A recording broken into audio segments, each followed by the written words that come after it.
নমস্কার বন্ধুরা, আমার channel stitch and cook by সোমাতে আপনাদের সকলকে জানাই স্বাগত। চলে এসেছি আজকে নতুন একটা ভিডিও নিয়ে।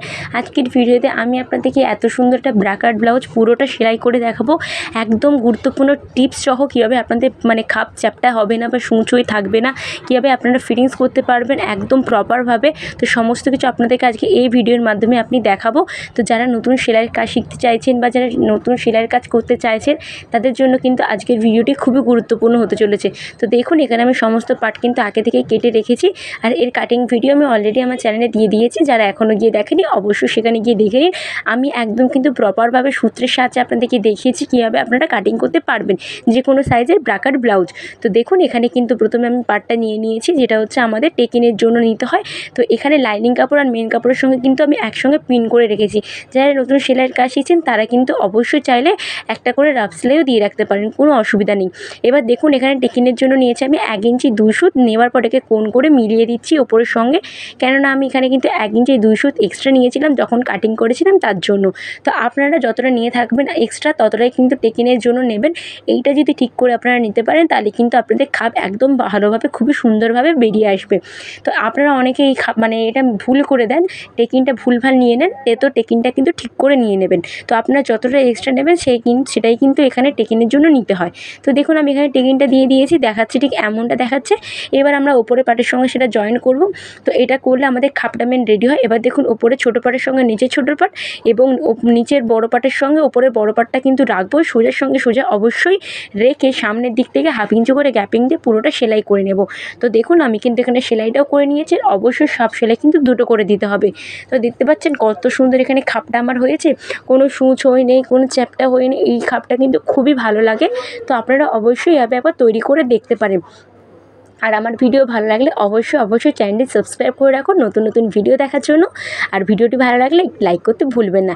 এবার দেখুন, এই এস পার্টটার সঙ্গে আমি সেলাই করব। তার জন্য দেখুন, সোজার সঙ্গে সোজা পাট রেখেছি, রেখে নিচ থেকে ওপরের দিকে আমি সেলাই করব। কখনও কিন্তু ওপরের দিক থেকে নিচের দিকে সেলাই করবেন না, সবসময় কিন্তু নিচ থেকে ওপরের দিকেই সেলাই করতে হয়। এবং 1/2 ইঞ্চি গ্যাপিং দিয়ে পুরোটা সেলাই করে নিয়েছি, আর অবশ্যই দুটো করে সেলাই দিয়ে দেবেন।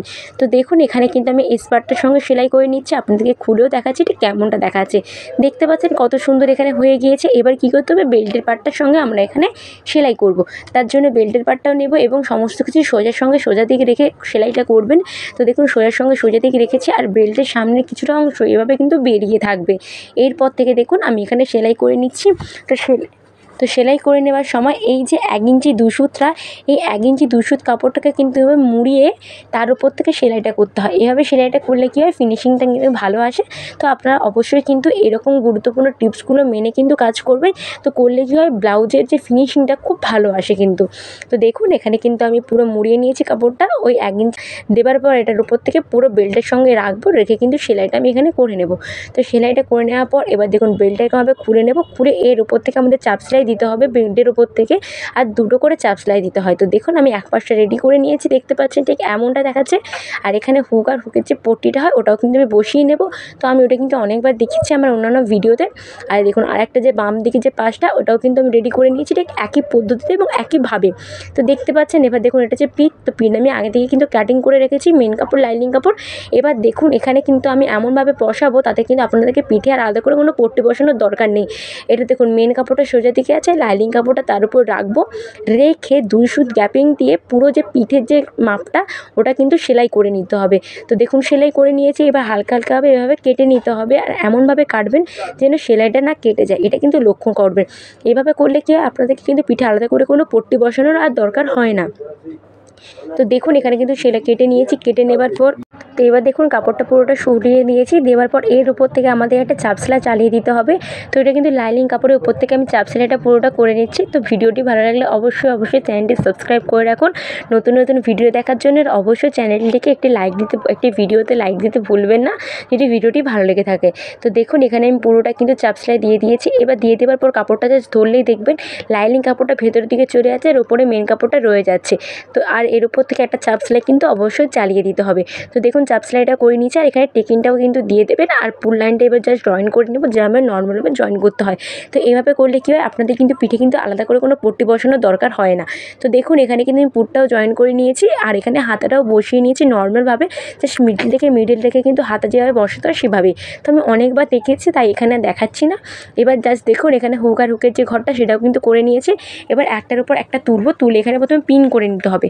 তো পিন করে নেবার পর সামনের যে পার্টটা আছে এই দুটো পার্টকে ধরে এর মিডল আমাদের এখানে বের করে নিতে হবে। তো এভাবে কিন্তু ফিটিংস করলে আপনাদের ফিটিংস কিন্তু একদম পারফেক্টভাবে হবে, যদি আপনারা ঠিক করে মেজারমেন্টটা নিয়ে থাকেন। তো দেখুন সামনের পার্টে কিন্তু মিডিল পোর্শন বের করে নিয়েছি, ঠিক সেভাবেই পিছন পার্টের যে মিডিলটা ছিল জাস্ট ধরবেন, ধরে ভাঁজ করলে কিন্তু মিডিল বেরিয়ে যাবে। তো এই মিডিলের সঙ্গে পিছন পার্টের মিডিল জাস্ট রাখবো, রেখে কিন্তু এখানেও একটা প্রথমে পিন করে নিতে হবে। তো দেখুন পিনটা এখানে করে নিয়েছি। এবার জাস্ট হাতার দিক থেকে, মানে এটা হচ্ছে উল্টো দিক থেকে, ঠিক আছে। তো দেখুন উল্টো দিক থেকে হাতার দিকে ধরে নিচ বরাবর 2 সুত অথবা হাফ ইঞ্চি করে গ্যাপিং দিয়ে আপনারা একটা প্রথমে রাফ সেলাই কিন্তু করে নেবেন।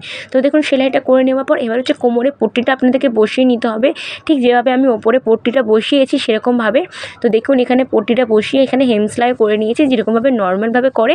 তারপরে আবার যেরকম পিন ছিল সেরকম আমি কিন্তু পিনটা এখানে করে নিয়েছি, দেখতে পাচ্ছেন। আর দেখুন সামনের মানে পিছন পাটে কিন্তু আর মানে আপনাদেরকে আলাদা করে কোনো পট্টি বসানোর দরকার হবে না, কারণ আমি তো ওখানে লাইনিং কাপড় দিয়ে পট্টি বসিয়ে দিয়েছি তার জন্য। এবার দেখুন মেন ফিটিংস করতে হবে।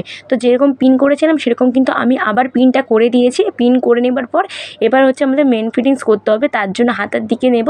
তো হাতা যা আছে আপনাদের যা হাত থাকবে তাকে এখানে হাফ করে নেবেন এবং যত হবে সেটা নিয়ে নেবেন।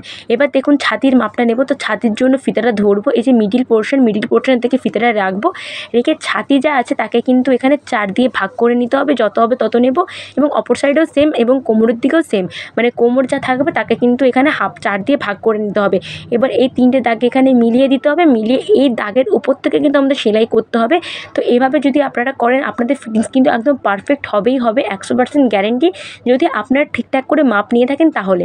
তো দেখুন আমি কিন্তু এই সেলাইয়ের উপর থেকে পুরো সেলাইটা করে নিয়েছি। দেখুন এখানে কিন্তু আমার ব্লাউজটা পুরোটা রেডি হয়ে গেছে। তো ভিডিওটি ভালো লাগলে অবশ্যই লাইক করে দেবেন।